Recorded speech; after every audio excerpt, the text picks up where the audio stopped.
Western analysts seem to suffer from amnesia.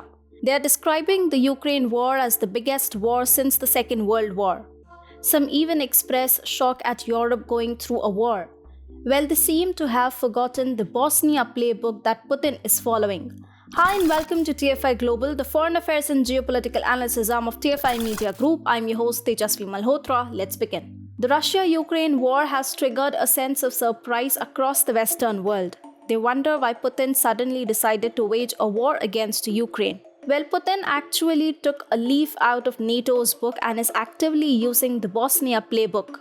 You wonder how? Well, let me clarify. Russia's war against Ukraine is being described as a full-fledged assault on a sovereign country. The EU and the US claim that Russia's actions find no parallel in the post-Second World War Europe. Yet, until the 1990s, a communist country called Yugoslavia used to exist in Southeast Europe and Central Europe. Later, it was named as State Union of Serbia and Montenegro. Throughout the 1990s, the NATO powers helped several constituents of Yugoslavia secede, including Slovenia, Croatia, and Bosnia.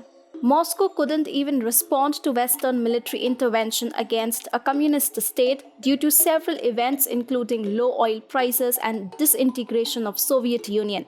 Slovenia and Croatia seceded from Yugoslavia following short wars. However, a precedent was set in Bosnia. Bosnia and Herzegovina, a former republic of Yugoslavia, had a multi-ethnic population comprising Bosniaks, Serbs, and Croats with a history of bitter conflicts. In 1992, the European Community, now European Union, encouraged Bosnia to apply for recognition on lines of Slovenia and Croatia. Bosnia complied with a successful referendum of independence. It further embittered the fractured relationship amongst the three ethnicities in Bosnia. While Serbs sided with the Yugoslav army, Croats and Bosniaks looked for independence. This led to the Bosnia War in 1992. The war would continue to rage for 3 years, and in 1994 and 1995, the NATO bombed Serb forces in Bosnia. Hundreds of thousands were killed during the 3-year war, and the Western world muscled its way into the Russian sphere of influence. What would follow is reckless expansion of the NATO eastwards. Outside of Europe, the US made Bosnia a precedent of sorts, and soon we witnessed the US forces take down so-called tyrants and wage regime change wars in the Middle East and North Africa. It seems Putin decided that he too would follow the Bosnia playbook. Russia annexed Crimea in 2014. Since then, Putin has repeated an argument several times. If Slovenia, Croatia, and Bosnia could secede from their mother nation in the 1990s, and if Kosovo could be declared independent with Western backing and military intervention, why can't Donbass also secede from Ukraine?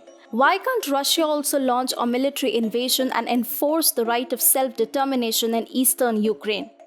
If Americans and Europeans were liberators in 1990s, how come the Russians became tyrants of 2020s? Now the West says that there is a difference. They claim that they were stopping a state-sponsored campaign of ethnic cleansing, and they describe Russian invasion of Ukraine as an unlawful invasion. But then Putin has also described his war as a denazification campaign. The Kremlin too claims that it wants to aid the distinct and oppressed Russian-speaking minority in Ukraine. If the West claims that Serb forces subjugated other ethnic communities, Russia too claims that the Azov Battalion of Ukraine is a neo-Nazi militia. The West, of course, labels the Russian narrative as a misinformation campaign. Yet, the Bosnia playbook is being followed in Ukraine. The country is being balkanized. It risks being divided into a pro-Russia East and pro-NATO West. Putin is successfully playing the Bosnia card on Ukraine.